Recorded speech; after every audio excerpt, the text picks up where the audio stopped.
உண்மையின் தாயே இறைவா, இறை மகனே இறைவா, தூய ஆவி இறைவா, உம்மை புகழ்கின்றோ. அன்புருவான இறைவா, அகிலம் காக்கும் இறைவா, அமைதி அருளும் இறைவா, உம்மை போற்றுகின்றோம். நெஞ்சில் சுமக்கும் இறைவா, நீதியில் நிறைவே இறைவா, சுமை தாங்கியே இறைவா, புகழ்ந்து போற்றி ஆராதிக்கின்றோம். ஆண்டவரே, எனக்கு எல்லாமே நீங்க தான்.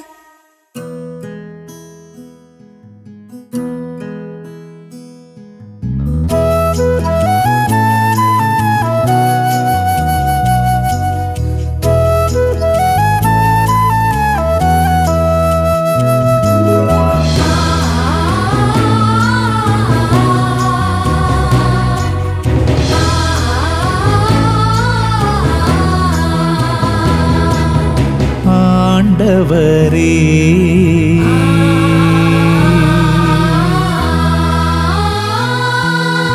ஆண்டவரே, என் இறைவா, நீர்தாமே என் உரிமை சொத்து.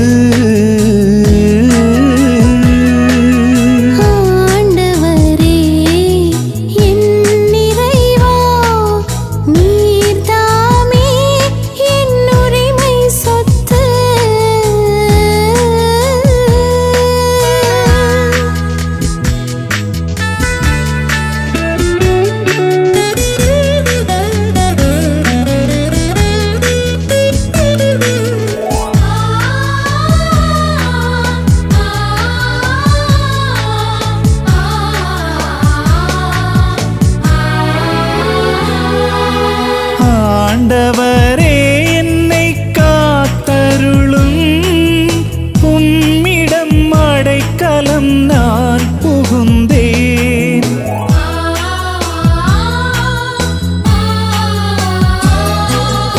ஆண்டவர் நீர் என் தலைவரன்றோ, உமையன்றி வேறேது செல்வமுண்டோ. ஆண்டவரே, என் இறைவா, நீர்தாமே என் உரிமை சொத்து.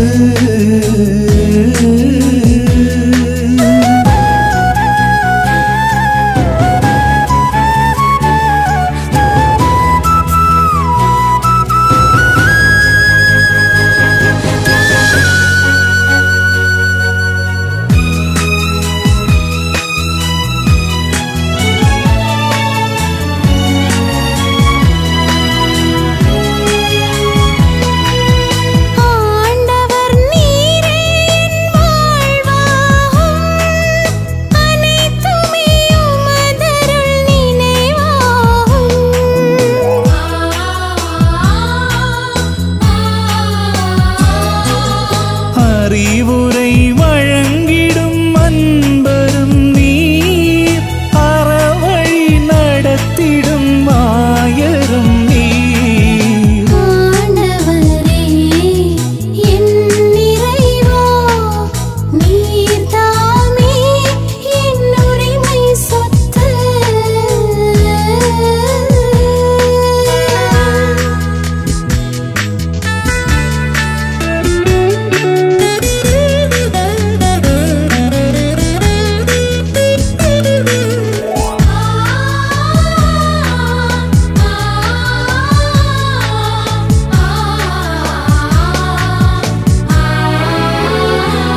யோவான் எழுதிய நற்செய்தி அலகு 1 இறை சொற்றொடர்கள் 19 முதல் 28 வரை.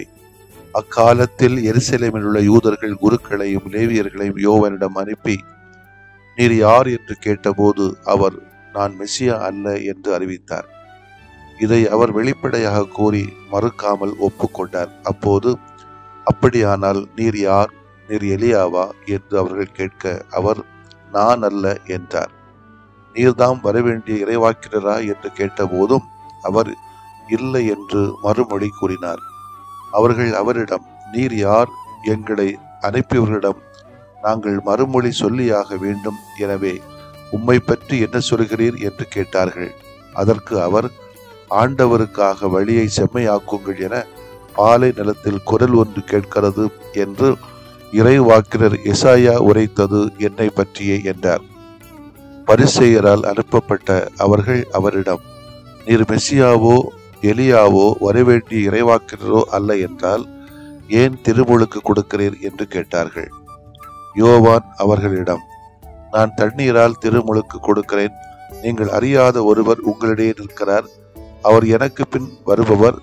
அவருடைய மிதியடிவாரை அவிழ்க்கக்கூட எனக்கு தகுதியில்லை என்றார். இவை யாவும் யோர்தான் ஆற்றுக்கு அக்கறையில் உள்ள பெத்தானியாவில் நிகழ்ந்தன. அங்குதான் யோவான் திருமுழுக்கு கொடுத்து கொண்டிருந்தார். ஆண்டவரின் அருள்வாக்கு. இறைவா உமக்கு நன்றி. கிறிஸ்து இயேசுவில் பிரியமுள்ள சகோதர சகோதரிகளே, இணையதள அன்பர்களே, புத்தாண்டின் குதூகலத்தில் வாழுகிற உங்கள் யாவருக்கும் மீண்டும் என்னுடைய வாழ்த்துக்கள். புத்தாண்டின் தொடக்கத்திலேயே ஒரு அருமையான கேள்வியை கேட்டு பார்க்க நாம் அழைக்கப்படுகிறோம். நீ யார் அல்லது நான் யார்? நம்முடைய பணி வாழ்வில், குடும்ப வாழ்வில், பொது வாழ்வில், தனி வாழ்வில் நம்மை பற்றி நீ யார் என்று கேட்டால் அதற்குரிய பதிலை நம்மால் தெளிவாக, நேர்த்தியாக, உண்மையாக, நேர்மையாக சொல்ல முடியுமா என்பதுதான் ஒரு கேள்வி. படித்த குழந்தைகிட்ட போய் நீ யார் என்று கேட்டால் சொல்லுவாங்க, தன் தந்தையின் பெயரை சொல்லும்.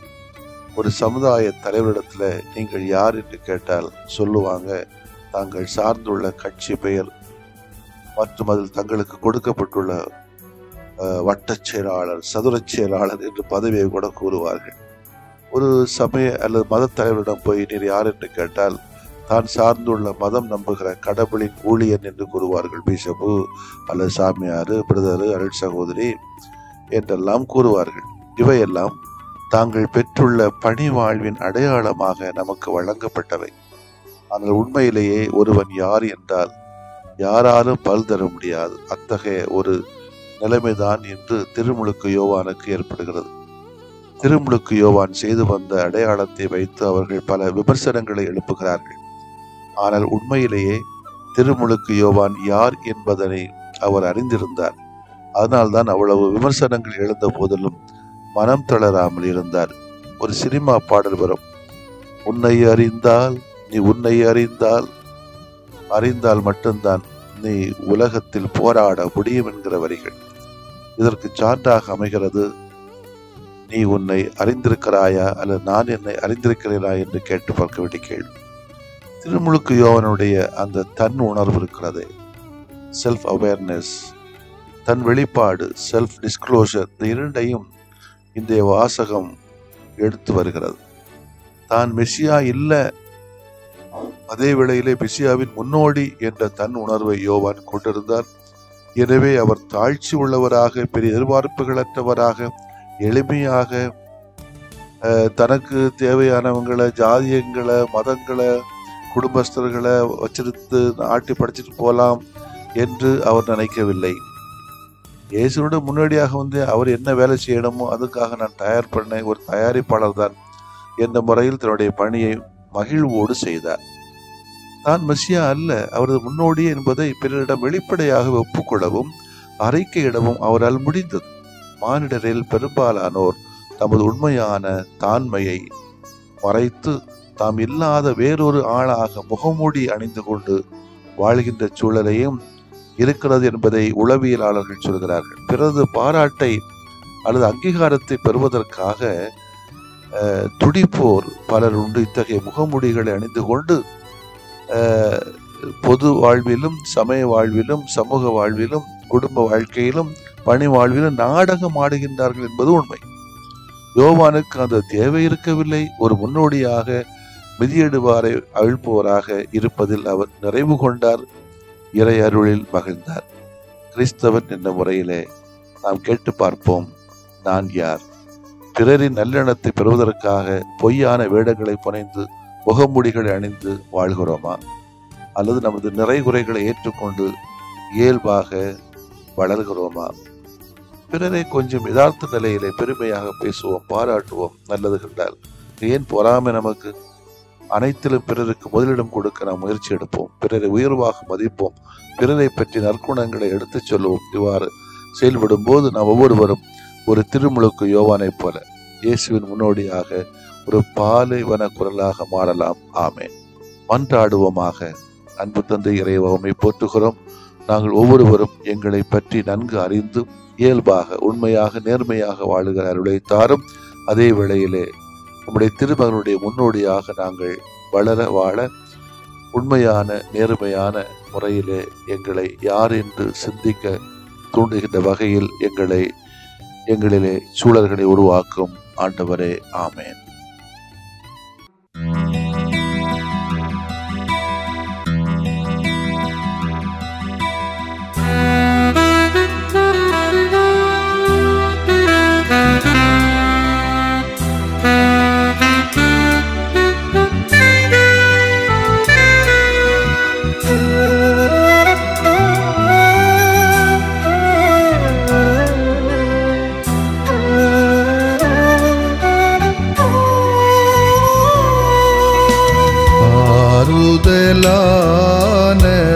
ஆண்டவரே, ஆதரவென்றும் எனக்கு நீரே. ஆறுதலான ஆண்டவரே, ஆதரவென்றும் எனக்கு நீரே.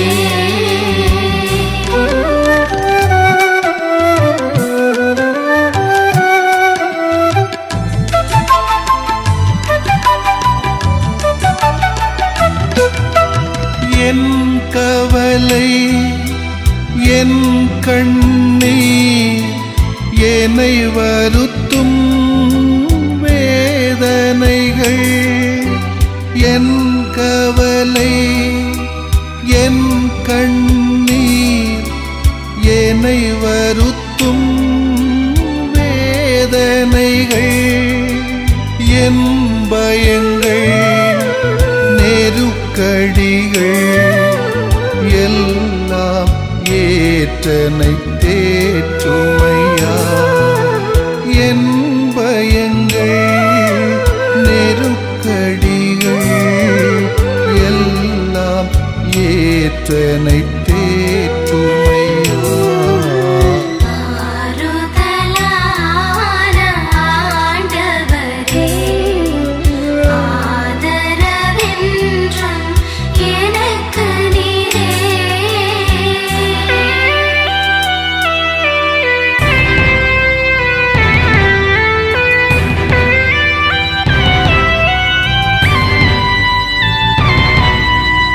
என் இழப்பு என் பிரிவு என்னை வாட்டும் சோதனைகள். என் இழப்பு என் பிரிவு என்னை வாட்டும் சோதனைகள். என் பாவங்கள் மனப்பாரங்கள் எல்லாம் சுமந்தனை தாங்குமையா. என் பாவங்கள் மனப்பாரங்கள் எல்லாம் சுமந்தனை தாங்குமையா.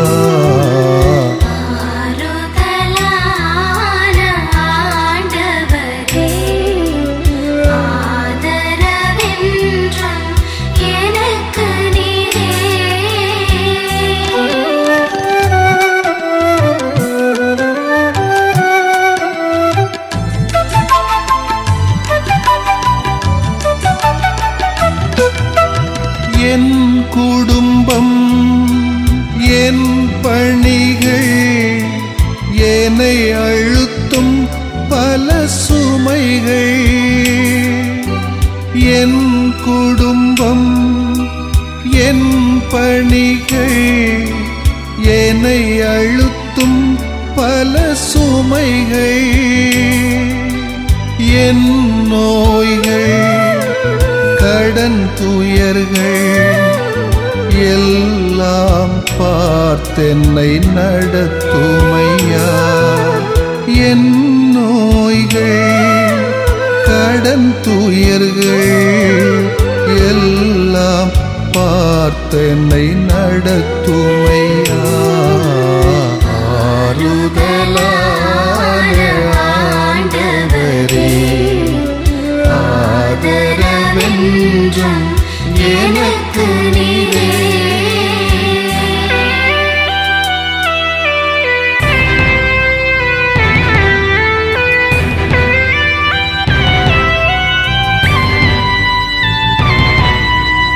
என் ஏக்கம் என் நோக்கம் என்னை தாக்கும் பழித்துரைகள் என் ஏக்கம் என் நோக்கம் என்னை தாக்கும் பழித்துரைகள் என் பலங்கள் பலவீனங்கள் எல்லாம் அறிந்தனை ஆளுமையா என் பலங்கள் பலவீனங்கள் எல்லாம் அறிந்தனை ஆளுமையா ஆறுதலான ஆண்டவரே ஆதரவென்றும் எனக்கு நீரே ஆறுதலான ஆண்டவரே ஆதரவென்றும் எனக்கு நீரே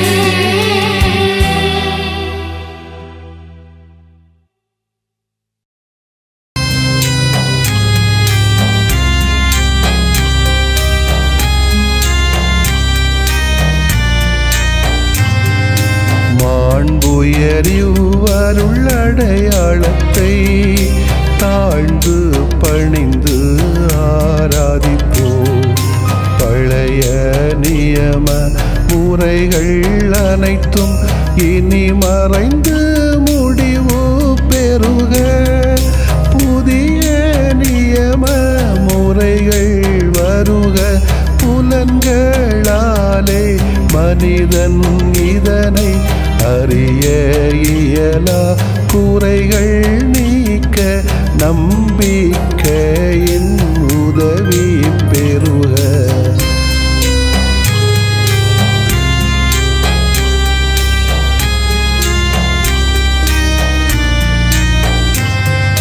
தந்தை அவர்க்கும் மகன் அவர்க்கும் புகழ்ச்சியோடு வெற்றியாக்கும் மீட்பின் பெருமை மாட்சிமையோடு வலிமை வாழ்த்து யாவுமாக இருவரிடமாய் வருகின்றவராம்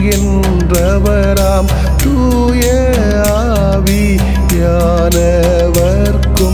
அளவில்லாத சமப்புகழ்ச்சி என்றுமே உண்டாகுக ஆமென். வானின்று அவர்களுக்கு அப்பமளித்தீரே இனிமையெல்லாம் தன்னகத்தில் கொண்ட அப்பம் இதுவே. மன்றாடுவோமாக.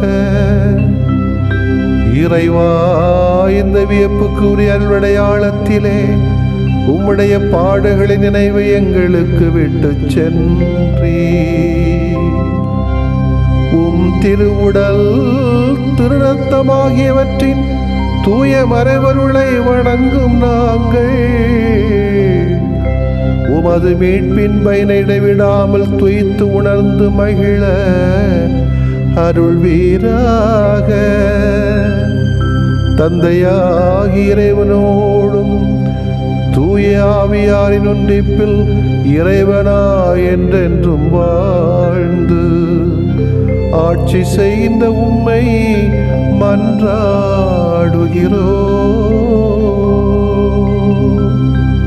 ஆமென்.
அந்த நிறைவாழ்விலே பாதம் வந்தோமே வழி நடத்தும் குழந்தை இயேசுவே. அற்புத குழந்தை இயேசுவே அழைத்துச் செல்லும் எம்மையே. அற்புத குழந்தை இயேசுவே இயேசுவே.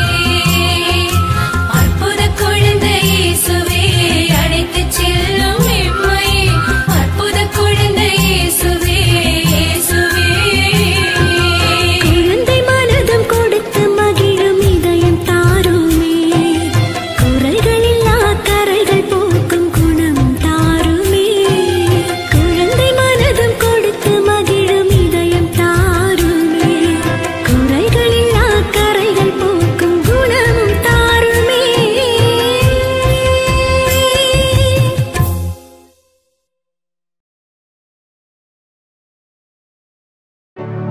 நிலையான புகழுக்குரிய